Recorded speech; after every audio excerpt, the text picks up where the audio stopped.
Question number 5, ठीक है। Fifth question है, a block of mass 2 kg is resting on a rough inclined plane of inclination 30 degree as shown in figure.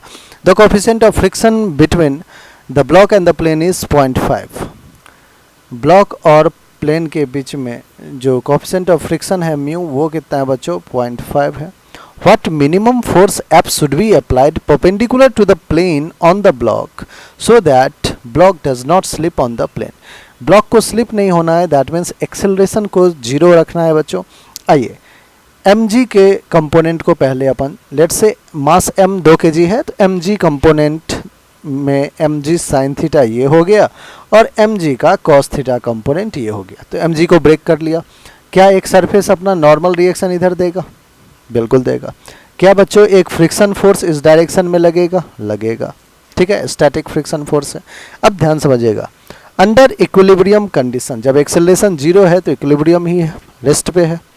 हम कह सकते हैं कि नॉर्मल रिएक्शन जो है वो F plus mg cos theta के इक्वल है। ध्यान समझिएगा बच्चों।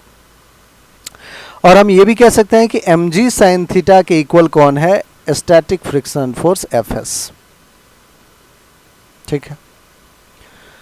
Fs को क्या मैं म्यू एस इंटू एन लिख दूँ? Fs को लिख दिया mu S into N which is equals to mg sin theta. बच्चों म्यू एस की वैल्यू 0.5 है, n को n रहने दे, मास है 2, g को 10 लेना है, sin 30 1/2।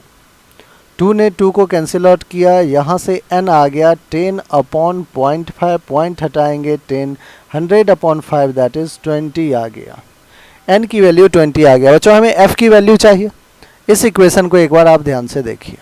यहाँ है n equals to f plus mg का cos theta, n 20, f mg 2g 10 cos 30 √3/2। बच्चों सॉल्व करेंगे, 20 माइनस 2 ने 2 को कैंसिल किया, 10 √3 इज इक्वल्स टू f। जब आप वैल्यू फाइंड करोगे 20 माइनस 10 √3 बच्चों आपको 2.68 न्यूटन देगा। 2.68 न्यूटन, जो कि हमारा ऑप्शन नंबर सी है, और सी ही हमारा क्या है बच्चों? बिल्कुल करेक्ट ऑप्शन है। ठीक है बच्चों, तो ये टोटल 5 क्वेश्चन हमने अभी तक सॉल्व कर लिया है। चलिए अब आगे चलते हैं।